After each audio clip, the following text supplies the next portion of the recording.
आज आपण एका वेगळ्या विषयावर बोलणार आहोत.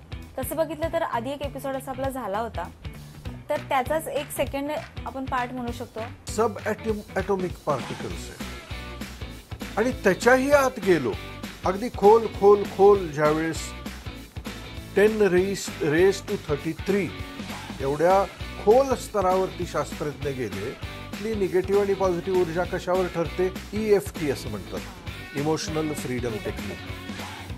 आता इमोशनल फ्रीडम टेक्निक म्हणजे आपल्या शरीरावरती काही असे ऊर्जा पॉइंट्स आहेत, ज्याला ॲक्यू पॉइंट म्हणतो आपण. म्हणजे आता तुम्ही बोला हे टॅपिंग जे आहे ते जेव्हा विचार येतात तेव्हा करायचं का डेली करायचं. ते डेली आपण जशी डेली आंघोळ करतो, डेली दात घासतो, तसं रोज त्याच्यासाठी एक 5 मिनिटं घालायची, विचार करायची की काय बाबा मला काय त्रास देतो, किंवा माझ्या आयुष्यात पहिल्यांदा भीती मला कुठली वाटली, ती भीती काढून टाकायची. मग दुसरी कुठली भीती माझ्या मनामध्ये आहे ती काढून टाकायची, आणखीन कुठली आहे ती काढून टाकायची.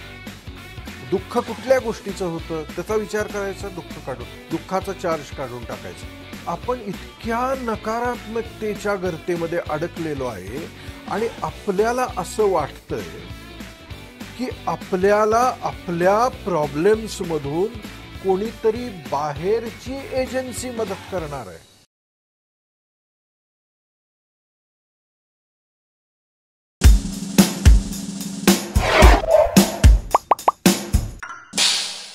नमस्कार, 4 मोर थॉट्स मध्ये आपल्या सगळ्यांचं स्वागत आहे. आज आपण एका वेगळ्या विषयावर बोलणार आहोत. तसं बघितलं तर आधी एक एपिसोड असा आपला झाला होता, तर त्याचाच एक सेकंड आपण पार्ट म्हणू शकतो की आजचा जो एपिसोड होणार आहे. आजचा एपिसोड आपल्यासोबत आहेत आनंद योगी प्रदीप पवार सर. त्यांच्यासोबत आज आपण बोलणार आहोत की आपले जे पॉझिटिव्ह निगेटिव्ह इमोशन्स असतात त्यांना आपण एक योग्य मार्ग कसा दाखवून आपल्या आयुष्यातले प्रॉब्लेम्स कसे सॉल्व्ह करू शकतो हे आपण आज डिस्कस करणार आहोत. पहिल्या एपिसोडमध्ये आपण बघितलं होतं की मनी उपासना कशी केली जाते, त्याचा आपल्या आयुष्यात कसा परिणाम होतो. त्यातूनच एक विषय निघाला होता की एनर्जी डायनॅमिक्स. तोच आज आपण एक्सप्लोर करणार आहोत सरांसोबत. सर, आपलं स्वागत आहे एपिसोडमध्ये. नमस्कार. नमस्कार सर. सर, आता मागचा एपिसोड आपण बघितला की मनी उपासना, EFT याबद्दल आपण बोललो होतो, पण त्यातूनच एक विषय निघाला होता की तुम्ही म्हणला होता की मानवी शरीर हे ऊर्जेचं स्वरूप आहे. मग ही नेमकी ऊर्जा काय आहे हे मला आज जाणून घ्यायचं आहे, म्हणजे सगळ्यांनाच, प्रेक्षकांना सुद्धा. मागच्या एपिसोडमध्ये आपण हा विषय बघण्याचा प्रयत्न केला होता की एनर्जी डायनॅमिक्स म्हणजे काय. आणि तुम्ही आत्ता म्हणालात की मानवी शरीर ऊर्जा आहे असं मी म्हणतो. मी असं म्हणत नाही की मानवी शरीर ऊर्जा आहे. मी असं म्हणतोय की ज्या जगात आपण राहतो ते जगच ऊर्जामय आहे, नुसतं मानवी शरीर नाही. इथं जे जे आपल्याला दिसतं ते सगळं ऊर्जाच स्वरूप आहे. म्हणजे ज्याच्यामध्ये आता निर्जीव वस्तू असेल, वस्तू जरी असेल तर त्याच्यामध्ये सुद्धा. Very good. आता आपण ह्याच्याकडे बघूया. आता तुमच्या मनामध्ये प्रश्न निर्माण होईल की ह्याच्यात ऊर्जा कुठं आहे, हे निर्जीव आहे. हो, एका दृष्टिकोनातून ही गोष्ट निर्जीव आहे, बरोबर. पण आपण एका दुसऱ्या दृष्टिकोनातून ह्याकडे बघण्याचा जर प्रयत्न केला, म्हणजे आपण यामध्ये एक तुम्हाला समजावं म्हणून सांगायला लागलो, यामध्ये आपण एका इलेक्ट्रॉन मायक्रोस्कोपनी बघायचा प्रयत्न केला तर पहिल्या स्तरावरती, या आर्टिफॅक्टच्या पहिल्या स्तरावरती तिथं मॉलिक्युलर स्ट्रक्चर दिसेल. त्याच्याही आत गेलो तर ॲटॉमिक स्ट्रक्चर दिसेल, अणू. त्याच्यामध्ये जे अणू फिरतायत आत्ता, हे इथं स्टॅटिक नाही आहे, काहीतरी आत प्रक्रिया घडते आहे. त्याच्याही जर आत गेलो आपण तर सब ॲटॉमिक पार्टिकल्स आहेत. आणि त्याच्याही आत गेलो अगदी खोल खोल खोल ज्यावेळेस 10⁻³ एवढ्या खोल स्तरावरती शास्त्रज्ञ गेले, त्यावेळेस तिथं त्यांना फक्त ऊर्जा दिसली, फक्त ऊर्जा. म्हणजे हे आपल्याला जे निर्जीव आणि स्थूल दिसतंय डोळ्याला, ते प्रत्यक्षामध्ये ऊर्जाच आहे असं शास्त्रज्ञ सांगतात. आणि आईन्स्टाईन सारख्या शास्त्रज्ञांनी यावरच एक सिद्धांत मांडला, ज्याला E = mc² असं म्हणतात. इज इक्वल टू MC स्क्वेअरचा अर्थ energy and matter are interconvertible. म्हणजे प्रत्यक्षात आपल्याला जे मॅटर लाईक दिसतं, जे स्थूल स्वरूपाचं दिसतं, ते प्रत्यक्षामध्ये ऊर्जाच आहे. मग मी ज्याला ऊर्जा म्हणतो ती ही ऊर्जा, ही एनर्जी, ज्या एनर्जीतून सर्व विश्व उत्पन्न झालेलं आहे, तीच एनर्जी आपण आहोत. हाच अध्यात्माचा विषय जर अध्यात्माच्या पॉइंट ऑफ व्ह्यूनी जर बघायचा प्रयत्न केला तर अध्यात्म म्हणतं की शेवटी, अद्वैत वेदांत म्हणतं की शेवटी एकच आहे सगळं, ज्याला ते ब्रह्मन असं म्हणतात. एकच ब्रह्मन आहे. जशी एकच एनर्जी आहे बरोबर, तसं एकच ब्रह्मन आहे आणि हे सगळं अस्तित्व जे आहे त्या ब्रह्मनाचा आविष्कार आहे. म्हणजे ते ब्लॅक होल वगैरे म्हणतात. ब्लॅक होल हा विषय वेगळा. वेगळा आहे का? त्याच्या ब्लॅक होल पण कशातून निर्माण झालं? ऊर्जेतूनच निर्माण झालं. सो सगळं अस्तित्व प्रिन्सिपली ऊर्जा आहे. आपण देखील ऊर्जा स्वरूपच आहोत. हे आपल्या नॉर्मल ज्या पद्धतीत आपण शिकलो, मोठे झालो, ज्या पद्धतीत आपण जगाकडे बघितलं, त्या दृष्टिकोनामध्ये हे सहजी नाही बसत. जसं आपण ह्या गोष्टीकडे बघताना ह्याच्यामध्ये काहीतरी फिरतं आहे हे आपल्या बुद्धीला पटत नाही. जर आपण सायन्सचे नसू तर नाहीच पटत. हे कुठं दिसतंय मला फिरताना काय असं वाटेल. पण त्याच्यासाठी हाय पॉवर्ड इलेक्ट्रॉन मायक्रोस्कोप घेऊन त्याच्या आत जाणं गरजेचं असतं. म्हणून ह्या जगामध्ये जिथं आपण राहतो त्याला एक दृश्य स्वरूप आहे जे दिसतं आणि एक अदृश्य स्वरूप आहे. अदृश्य दिसत नाही पण असतं. जसं आपण इथं आता बसलेलो आहे, तुमच्या आणि माझ्या मध्ये असलेली ही जी काय जागा आहे ही रिकामी आहे असं वाटतं ना, पण ही रिकामी नाही आहे, ही भरलेली आहे. ही इलेक्ट्रोमॅग्नेटिक स्पेक्ट्रमनी भरलेली आहे. म्हणून तर आपण इथं मोबाईलवरती एकमेकाशी बोलू शकतो. कुठेही मी इथं बसून अमेरिकेतल्या माणसाशी बोलू शकतो. काय कनेक्ट करतं मला? तो इलेक्ट्रोमॅग्नेटिक स्पेक्ट्रम कनेक्ट करतो. मला इथं ट्रान्झिस्टर लावायचं असेल तर ते रेडिओ स्टेशन कुठं आहे? कुठंतरी असेल भलत्या ठिकाणी, पण इथं मी त्याच्या फ्रिक्वेन्सीला ट्यून केल्यानंतर इथं तो रेडिओ लागतो. कशाच्या माध्यमातून लागतो?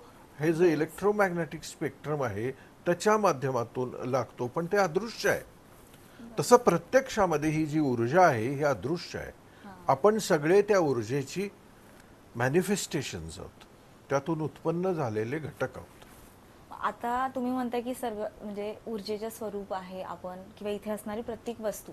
मग त्यात पण असं असतं का की पॉझिटिव्ह एनर्जी आणि निगेटिव्ह एनर्जी? बर, पॉझिटिव्ह एनर्जी आणि निगेटिव्ह एनर्जी. एनर्जी ही एनर्जी आहे, न्यूट्रल आहे ती. इलेक्ट्रिसिटी ही पॉझिटिव्ह आहे की निगेटिव्ह आहे? न्यूट्रल आहे. न्यूट्रल आहे. जिथे सप्लाय होईल तिथे ती हा, पण त्यांनी एखाद्याला शॉक द्यायचं म्हटलं तर ती काय? निगेटिव्ह आहे. आणि एखाद्याचं त्यांनी जेवण करायचं म्हटलं तर काय? पॉझिटिव्ह. ऊर्जा ही निगेटिव्ह, न्यूट्रल आहे. तिचा वापर आपण कसा करतो याच्यावरती त्याचं पॉझिटिव्हिटी किंवा निगेटिव्हिटी ठरत असते.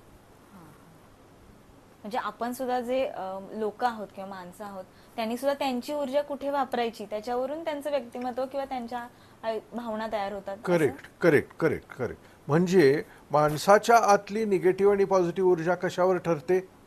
माणसाच्या आत असलेल्या नकारात्मकतेवरती. कारण विचार पण तरंग आहे ना, विचार हा तरंग आहे. आणि तो EEG सारख्या मशीनमधून ज्यावेळेस आपण EEG काढतो त्यावेळेस त्या मेंदूमध्ये चाललेली सगळी इलेक्ट्रिकल ॲक्टिव्हिटी कळते. सो विचार देखील तरंग आहे. मग पॉझिटिव्ह विचार केला तर शरीर पण सुखावतं, निगेटिव्ह विचार केला तर शरीराला सुख नाही वाटत, दुःख वाटतं. ज्यांनी आपल्याला छान वाटत नाही, अप्रिय वाटतं, ती निगेटिव्ह. हा, म्हणजे आता समजा राग असेल किंवा आता एन्झायटी, डिप्रेशन असं येत असतं, चिडचिडेपणा वाढत असतो, हे सगळे निगेटिव्ह एनर्जीचे स्वरूप आहे. Correct correct. आणि आनंद आहे, उत्साह आहे, उमेद आहे, धाडस आहे, आत्मविश्वास आहे, सकारात्मक विचार आहेत, ही सगळी पॉझिटिव्ह फ्रिक्वेन्सीज आहेत. पण आता म्हणजे माणूस म्हणलं तर ह्या दोन्ही एनर्जीज असतातच त्याच्यामध्ये. मग ते बॅलन्स ठेवायचे असतील तर कसं करावं? कारण पूर्णतः आपण नेहमी पॉझिटिव्हच राहू असं नसणार आहे. ओके, हा महत्वाचा प्रश्न आहे. मुळात हे विचार येतात कुठून? आता उदाहरण द्यायचं झालं तुम्हाला, आपण 2 अशा पाण्याच्या टाक्या घेतल्या तसं आपण कल्पना करूया. 2 पाण्याच्या फिश टँक जसा असतो ना, तसे 2 फिश टँक घेतलेले आहेत. एका पाण्यामध्ये आपण विषारी द्रव्य टाकलेलं आहे, जे जाऊन खाली बसलेलं आहे असं आपण कल्पना करूया. आणि दुसरं पाणी अतिशय शुद्ध आहे. आणि त्याला ते जे फिश टँकमध्ये एक मशीन लावतात ना, ज्याने बुडबुडे वर येत असतात, तसे दोन्ही टँकला ते मशीन लावलेलं आहे बुडबुडे बाहेर टाकण्याचं. आता ह्यातून येणारा बुडबुडा म्हणजे काय? विचार. ह्या विषारी टँकमधून येणारा बुडबुडा कसला बुडबुडा बाहेर काढेल? विषारी काढेल की चांगला काढेल? आणि स्वच्छ शुद्ध पाणी जे आहे त्यातून बाहेर पडणारा जो बुडबुडा आहे तो कसा पडेल? शुद्ध पडेल. बरोबर. म्हणजे हा विषारी बुडबुडा आला कुठून? त्याच्या आतमध्ये, त्या पाण्यामध्ये जे विष आहे त्यातून आला ना तो. सिमिलरली आपल्या आतमध्ये लहानपणापासून काय म्हणूया त्याला, दाबून ठेवलेला राग, दाबून राहिलेली भीती, दाबून राहिलेली स्वतःबद्दल वाटणारी कमतरता, दाबून ठेवलेली दुःख, अप्रियता, नको असलेल्या आठवणी, या सगळ्या ह्या विषारी द्रव्याप्रमाणे साचलेल्या आहेत. तिथून जो बुडबुडा बाहेर पडेल तो ह्या सगळ्या गोष्टींनाच घेऊन बाहेर पडेल. बरोबर. त्यामुळे आपल्या आतमध्ये जे नकारात्मक विचार येतात ते कुठून येतात? ह्या सगळ्या डेटामधून येतात. R you understanding? सो नकारात्मक विचार नकारात्मक डेटापासून येतात आणि सकारात्मक विचार, सगळेच काय नकारात्मक डेटा असतो असं नाही, काही सकारात्मक देखील असतो. सो पण शास्त्रज्ञ आज असं म्हणतायत की 99% विचार हे नकारात्मक असतात आणि फक्त 1%. म्हणून तुम्ही कोणीही जर पॉझिटिव्ह थिंकिंग करायचा विचार केला तर तुम्ही एखादं लेक्चर बघता, लेक्चर ऐकता, एखादं पुस्तक वाचता आणि ठरवता की नाही उद्यापासून मी पॉझिटिव्ह होणार. किती वेळ पॉझिटिव्ह राहू शकता तुम्ही? ते ऐकल्याचे थोडे दिवस पण नाही, थोडे तास, दिवस पण नाही. मग पॉझिटिव्ह होण्याला प्रयास का करावा लागतो? कारण आपण निगेटिव्हली प्रोग्रॅम्ड आहोत. निगेटिव्हिटीचा भरणा आपल्यामध्ये पॉझिटिव्हिटीपेक्षा जास्त आहे. म्हणून आपण परत त्या 2 दिवसानंतर, 1 दिवसानंतर किंवा काही तासानंतर ॲटोमॅटिकली परत निगेटिव्ह होतो. कारण गाभ्याशी आपल्या बरीच निगेटिव्हिटी साचलेली आहे. बरोबर. मुळातच आपण जर निगेटिव्ह ज्या भावना असतील किंवा आपल्या सोबत घडलेल्या घटना त्या तशाच ठेवल्या असतील तर कितीही मनाला पॉझिटिव्ह केलं आपण, करेक्ट, तरी ते आपण पुन्हा आहे तसंच होणार. करेक्ट, व्हेरी ट्रू, बरोबर आहे. यासाठी काय करावं लागेल? हा सगळ्यात महत्वाचा प्रश्न आहे.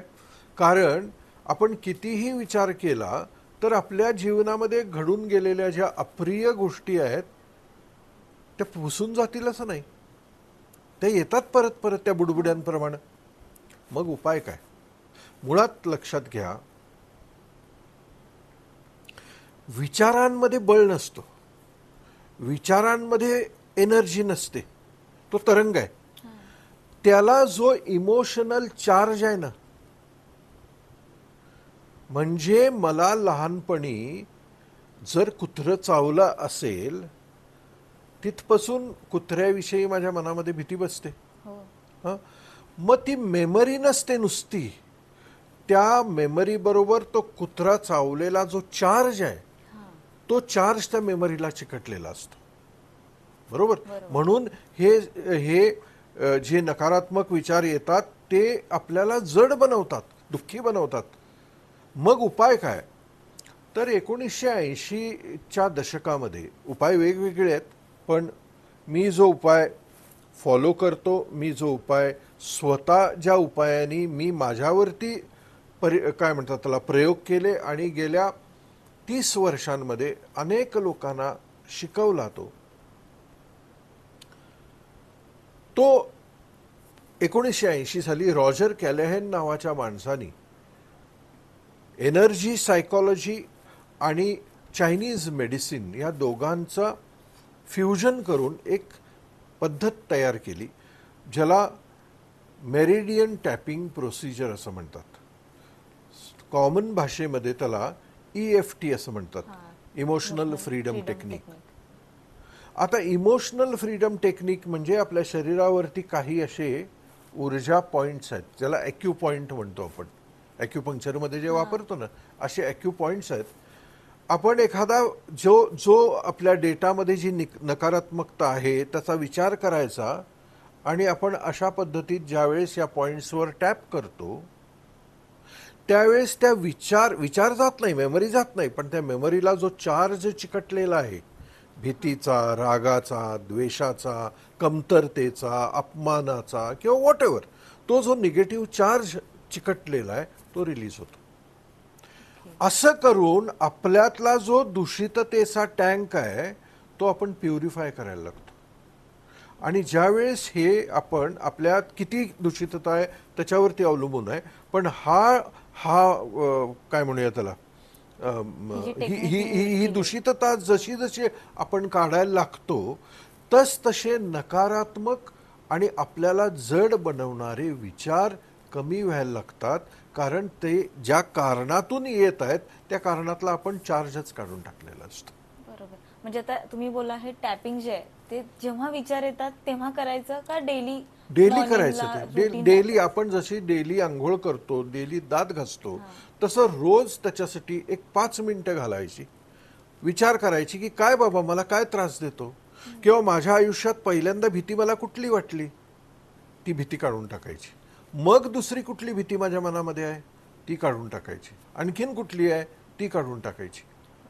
दुःख कुठल्या गोष्टीचं होतं त्याचा विचार करायचा, दुःखाचा चार्ज काढून टाकायचा. अशी किती दुःख आहेत माझ्या जीवनामध्ये, मी लिहायला बसलो तर कदाचित सर्वसाधारण माणूस एक 8-10 तरी लिहू शकतो की लहानपणापासून आत्तापर्यंत कुठली कुठली दुःख निर्माण झाली ती तो लिहू शकतो. प्रत्येक दुःखाचा विचार करायचा आणि त्याच्यावरती टॅपिंग जर केलं तर हा चार्ज रिलीज होऊ लागतो. आता तुम्ही म्हणला होता की जर पास्टमध्ये असं काही झालं असेल किंवा लहानपणी असं काही गोष्टी झाल्या असतील, म्हणजे तर एकेकांना पाण्याची भीती वाटते, म्हणजे मला सुद्धा वाटते, बऱ्याच जणांना अनेक प्रकारच्या भीती वाटत असतात. मग ते लहानपणी अशा काही गोष्टी घडल्यामुळे ते कॅरी फॉरवर्ड होते का, की या गोष्टीची भीती कायम मनात राहते? हो, म्हणूनच होतं. पाण्याची भीती मुळात वाटली का? माझ्याकडे एक असा व्यक्ती आला जो मोठा, जवळ 50-1 वर्षाचा होता. त्याला विमानाने प्रवास करायला लागायचा जगभर, पण विमान जर समुद्रावर असेल तर त्याला इतकं अस्वस्थ व्हायचं, इतकी पाण्याची भीती वाटायची त्याला. समुद्र बघितलं किंवा पाणी बघितलं तर त्याला भीती वाटायची. मग त्याला ज्यावेळेस विचारलं की बाबा कुठून आली भीती, तो म्हणाला मी लहान असताना पोहायला जात होतो, तिथे एक दिवशी मी कडेला स्विमिंग पूलच्या उभा राहिलेलो असता, मला येत नव्हतं पोहायला, पण आमच्या इन्स्ट्रक्टरनी मला ढकलून दिलं पाण्यात. त्यावेळेला ती तिथं डाउनलोड झाली भीती. सो बऱ्याच वेळा आपल्याला जे अशा पद्धतीचे इमोशन्स असतात आत, ते कुठल्या तरी घटनेपासून निर्माण झालेले असतात. मग त्याचा काही म्हणजे मी काही व्हिडिओज मध्ये तुमच्या बघितलं होतं की त्याचं पास्ट लाईफशी काही कनेक्शन असतं का? हो, आता पास्ट लाईफ हा एक फार व्यापक विषय आहे. मुळात पास्ट लाईफ असतं काय, पास्ट लाईफ म्हणजे काय, बिलीफ आणि हे पण वेगवेगळे असतात. नाही, बिलीफ नाहीये, ही एक ज्यांनी ह्याच्यावरती रिसर्च केला त्यांचं एक हायपोथेसिस आहे की पास्ट लाईफ म्हणजे काय. तर त्याचं उत्तर द्यायला फार मोठं उत्तर आहे ते, त्यामुळे मी एवढ्याशा ह्याच्यात देऊ शकत नाही. पण हो, आपण काही अशी इम्प्रेशन्स कॅरी करतो, असा रिसर्चर्सचा आत्तापर्यंतचं संशोधन आहे की असे काहीतरी आपण इम्प्रेशन्स कॅरी करतो जे ह्या जन्मात कुठेही घडलेले नाही आहेत, पण त्याचा आपल्यावरती प्रभाव आहे. आपण जर हे टेलिव्हिजनवरती लिटिल चॅम्प्स वगैरे असे जर प्रोग्राम बघितले, लहान लहान मुलं असतात, 6 वर्षाची 7 वर्षाची मुलं असतात, पण त्यांचा गळा असा तयार असतो की मोठमोठ्या गायकांना पण शक्य होणार नाही इतकी तयारी त्यांच्याकडे दिसते, पण त्यांना तेवढी तयारी करायला वेळच मिळालेली नाही जीवनामध्ये. मग ती तयारी त्यांच्यात येते कुठून? एवढा तयार त्यांचा गळा होतो कुठून? मग जन्मजात कला काहीतरी वगैरे असं कॅरी म्हणतात. कॅरी केलेलं आहे त्यांनी कुठूनही. ते जेनेटिकला कॅरी करू देत किंवा ज्याला आपण पास्ट लाईफ म्हणतो पास्ट लाईफ मधून कॅरी करू देत. सो आपण निश्चित म्हणजे असा अनेक रिसर्चर्सचा दावा आहे की आपण कॅरी करतो बऱ्याच गोष्टी ज्या आपल्या या जन्मावरती निगेटिव्ह आणि पॉझिटिव्ह दोन्ही पद्धतीत परिणाम करत असतात. आणि आता असंही म्हणतात की मॅनिफेस्टेशन किंवा मेडिटेशनने आपल्याला हवी ती गोष्ट आपण मिळवू शकतो. मग त्याचमध्ये सुद्धा ऊर्जेचं काही रोल आहे का त्याच्यात? सगळं विचार ज्या वेळेस आपण मॅनिफेस्टेशन म्हणजे काय, आपल्याला जे हवं आहे ते आधी आपल्या मनामध्ये पेरलं पाहिजे. बरोबर. जर तुम्ही एका हॉटेलमध्ये गेलात आणि वेटर आला, वेटर म्हणाला काय आणू तुम्हाला, तुम्ही जर त्याला सांगितलं काही आण, तो काय आणणार? काही आणू शकणार नाही, कारण काय आणायची ऑर्डरच तुम्ही त्याला दिलेली नाही. सो तुम्हाला जीवनामध्ये नेमकं काय पाहिजे आहे ही ऑर्डर जोपर्यंत तुम्ही तुमच्या मनाला देत नाही की मला हे पाहिजे आहे, तोपर्यंत जसं तुम्ही गुगलच्या सर्च विंडोमध्ये तुम्हाला काय पाहिजे आहे ते टाईप करत नाही, तोपर्यंत गुगल जसं त्याच्याकडे सगळी इन्फॉर्मेशन आहे, पण ते कुठली इन्फॉर्मेशन तुमच्याकडे आणतं? जी तुम्हाला हवी आहे, तुम्ही जी टाईप केलेली आहे. तसं मॅनिफेस्टेशन किंवा ही जी सगळी एनर्जी वर्कच आहे. तुम्हाला काय पाहिजे हे जोपर्यंत तुम्ही तुमच्या अंतर्मनावरती संस्कारित करत नाही, टाईप करत नाही, तोपर्यंत हे जे ऊर्जामय युनिवर्स आहे ते त्याला प्रतिसाद देत नाही. म्हणजे काही जण प्रत्येक जण म्हणत की मला हे करायचंय, हे करायचंय किंवा हे अचीव करायचंय गोल, पण त्या दृष्टीने प्रयत्न तसे होत नाहीत किंवा ते विचारच करत नसतील कदाचित. प्रयत्न करतात पण विचार करत नाही. ओके, प्रयत्न करतात पण विचार विचार म्हणून करत त्या इम्प्लिमेंट होत नाही. एक्झॅक्टली. त्याला त्याची जी जोड आहे, एक महत्वाचा पॉइंट आहे म्हणून एक छोटंसं उदाहरण सांगतो. ॲलन रिचर्डसन नावाच्या एका बास्केटबॉल कोचनी 1980 सालची गोष्टी की ॲलन रिचर्डसननी काय केलं, बास्केटबॉल कोच होता तो, त्यांनी एका कॉलेजेसमधली 3 अतिशय चांगल्या टीम्स निवडल्या. पहिल्या टीमला सांगितलं की तुम्ही रोज 1 तास कोर्टवर जायचं आणि थ्रो बॉल करायची प्रॅक्टिस करायची. थ्रो बॉल म्हणजे त्या बास्केटमध्ये बॉल टाकायची प्रॅक्टिस करायची. पहिल्या टीमला हे सांगितलं. दुसऱ्या टीमला सांगितलं की तुम्ही 1 महिना 1 तास कोर्टवर जायचं नाही, मनातल्या मनात बॉल टाकायचा. असं इमॅजिन करायचं की मी मनातल्या मनात बॉल टाकतोय आणि तो बॉल त्या बास्केटमध्ये पडतोय. आणि तिसऱ्या टीमला सांगितलं की तुम्ही प्रॅक्टिस मनातनं पण करायची नाही आणि तुम्ही कोर्टवर पण जायचं नाही 1 महिना. 1 महिन्यानंतर ज्यावेळेस त्यांनी चाचणी घेतली तिन्ही टीम्सची, त्यावेळेस पहिल्या परफॉर्मन्सपेक्षा पहिल्या टीमची 24% त्यांचा जो काय रिझल्ट होता तो वाढला होता. 24% सुधारले होते ते. दुसरी टीम जी कोर्टवर गेली नाही पण मनाने प्रॅक्टिस केली तिचा 23% वाढला होता. न प्रॅक्टिस करता फक्त मनाच्या प्रॅक्टिसने. आणि तिसऱ्या टीमनी जी गेलीच नव्हती तिचा 45% कमी झाला. मग सर्वसाधारण माणूस प्रयोग करताना प्रयत्न करताना फक्त मेंटलीच फिजिकलीच करतो. त्याला जर मेंटल जोड दिली तर ते 23 आणि ते 24 एकत्र. एक्झॅक्टली.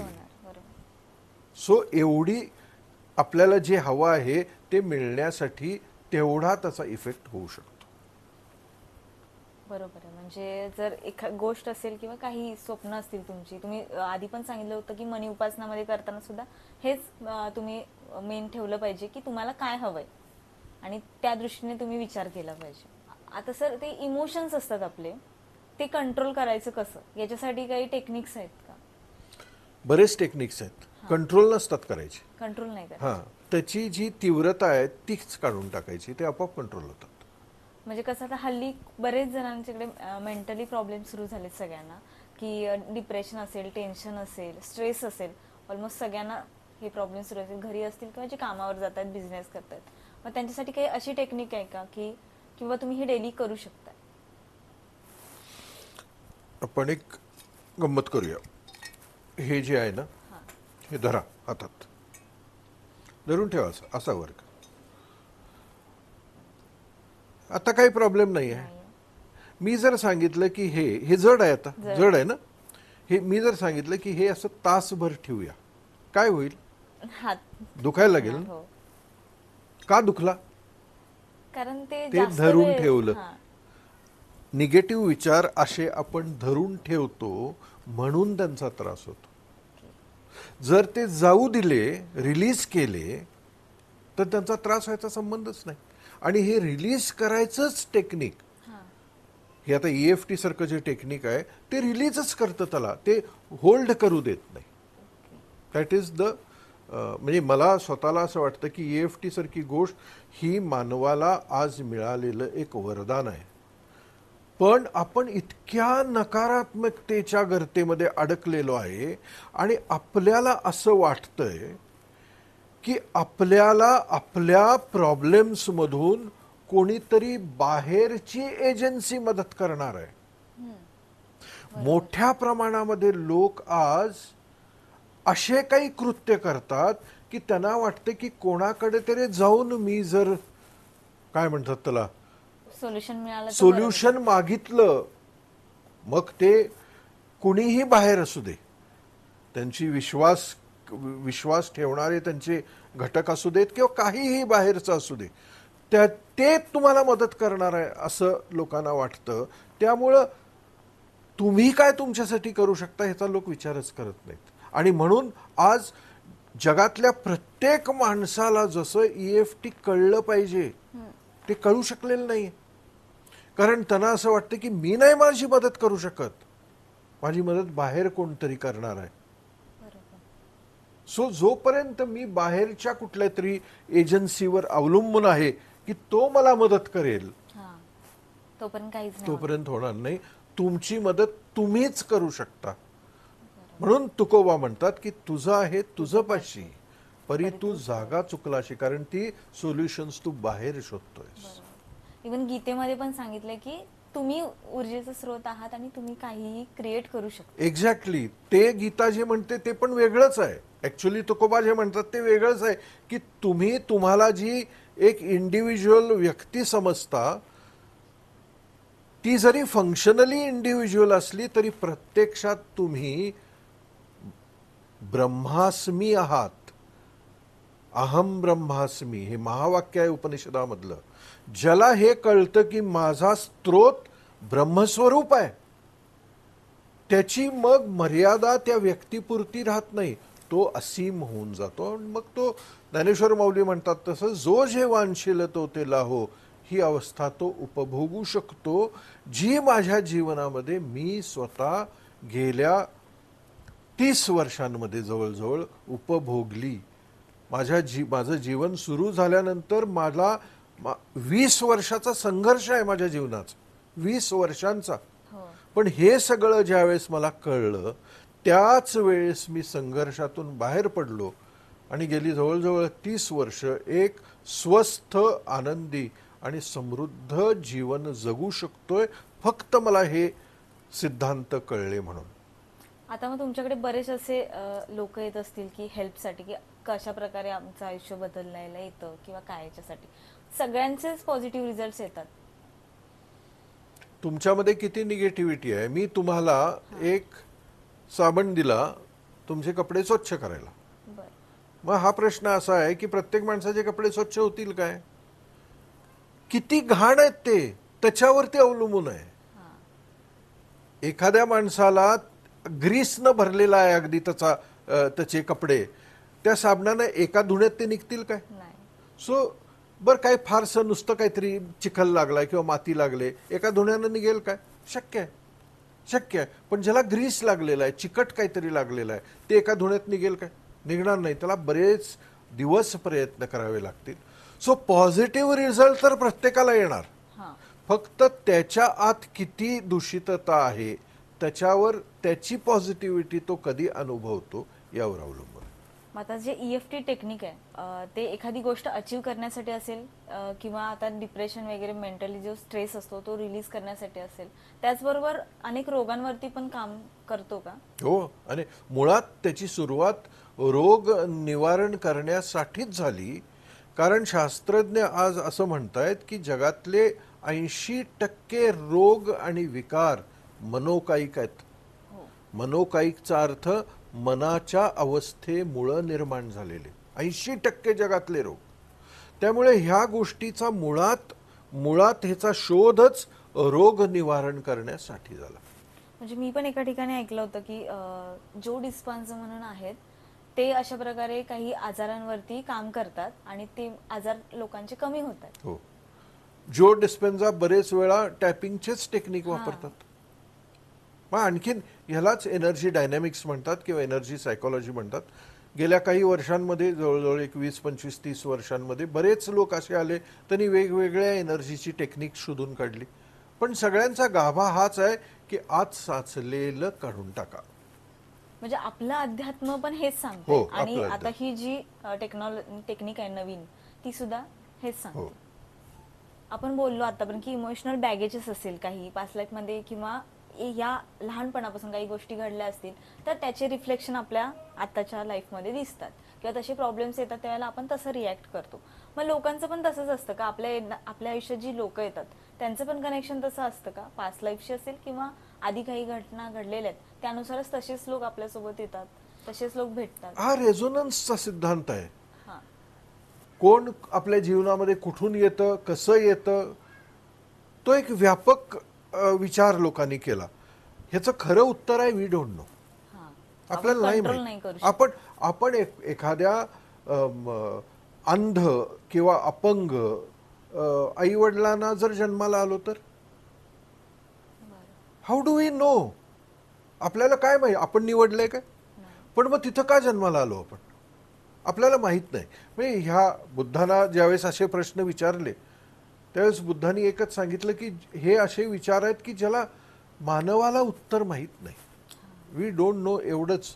ही पृथ्वी कशी आहे, अवकाशात अंतराळात कशी फिरते आहे, प्रिसिजननी कशी फिरते आहे, तर उत्तर एकच आहे वी डोंट नो.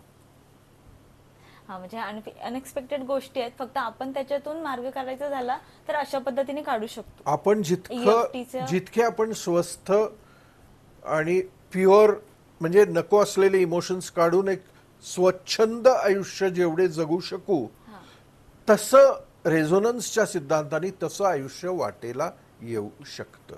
पण आपण इथंच दूषित झालेलो असलो तर दूषित आयुष्य वाटेला येण्याची शक्यता वाढते.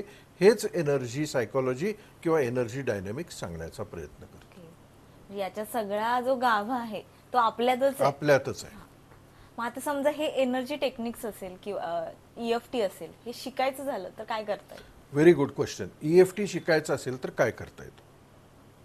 मी साधारण 15 वर्षांपूर्वी रेग्युलर EFT या विषयावर कार्यशाळा घेत होतो, ज्यांची त्या काळात साधारण एक 5,000 रुपये फी असायची आणि मी ही कार्यशाळा शिकवायचो. मग मला एका पॉइंटला असं वाटलं की हे इतकं महत्त्वाचं काहीतरी आहे, हे समाजामध्ये सगळ्यांना कळलं पाहिजे. पण मग तेच लोक माझ्या कार्यशाळेला येत होते ज्यांच्याकडे ते 5,000 रुपये होते. पण खरा प्रॉब्लेम त्या लोकांना होता की ज्यांच्याकडे पैसे नव्हते. मग काय करायचं? म्हणून मग मी माझा सगळा वर्कशॉप, माझी कार्यशाळा शूट केली आणि ती यूट्यूबवरती अपलोड केली. ओके, आता पण ती यूट्यूबवरती जर EFT प्रदीप पवार असं जर तुम्ही यूट्यूबला जाऊन सर्च दिलात तर 2 भागामध्ये पार्ट 1 आणि पार्ट 2 मध्ये ती तुम्हाला मिळते. तुम्ही ते बघून, कारण तो वर्कशॉपच होता, तुम्ही ते व्हिडिओ बघून EFT शिकू शकता. इतकं मी ते सोपं करायचा प्रयत्न केला. ओके, आता पण तुम्ही ते वर्कशॉप्स करताय का? आता मी वर्कशॉप गेले 15 वर्ष मी EFTचा वर्कशॉप घेत नाही. घेत नाही. अधूनमधून घेतो कधीतरी, पण घेत नाही. आत्ता घेतला तरी विनामूल्य घेतो, त्याला मी काही चार्ज करत नाही. पण युट्यूबवरतीच अवेलेबल असल्यामुळे ज्यांना शिकायचं आहे युट्यूबवरती जाऊन शिकू शकतात. अगदी. Thank you sir. म्हणजे अतिशय सुंदर माहिती आणि जीवनोपयोगी माहिती दिली आहे तुम्ही. कारण प्रत्येक माणूस आज ना कोणत्या तरी स्ट्रगल करतोय. जे मानसिक स्तरावर असेल, शारीरिक असेल, त्याच्या वर्क लाईफ मध्ये असेल, प्रत्येक स्तरावरती स्ट्रगल करतोय आणि त्यातून जर मार्ग काढायचा असेल तर तो त्याच्यामध्येच आहे, त्याच्याकडेच त्याचं सोल्युशन आहे, त्याच्याकडे ती ऊर्जा आहे. तर त्याने फक्त त्याचा योग्य वेने त्याचा वापर केला पाहिजे. हे तुम्ही आम्हाला आज शिकवलं. हे शिकवलं ह्याचं कारण मी स्वतः 20 वर्ष त्या स्ट्रगल मधून गेलो आणि माझं भाग्य असं की मला असं काहीतरी सापडलं आणि माझं आयुष्य बदलून गेलं. ते आम्हाला पण आता तुम्ही हेल्प केली की असं आहे, तुम्ही सुद्धा तुमच्या आयुष्यातून चांगला मार्ग निवडून चांगल्या गोष्टी करू शकता. सो प्रेक्षक, तुम्ही सुद्धा हे मार्ग जो आहे आणि युट्यूब चॅनल आहे सरांचं ते सुद्धा फॉलो करू शकता. त्याच्यावर तुम्ही त्या EFTच्या टेक्निक्स आहेत त्या शिकू शकता आणि तुमच्या आयुष्यात जे प्रॉब्लेम्स आहेत ते तुम्ही सॉल्व्ह करू शकता. आजचा हा एपिसोड तुम्हाला कसा वाटला ते कमेंट करून नक्की सांगा आणि तुमच्या घरच्यांचा असेल किंवा तुमच्या मित्रमैत्रिणींना हा एपिसोड शेअर करायला विसरू नका. थँक्यू.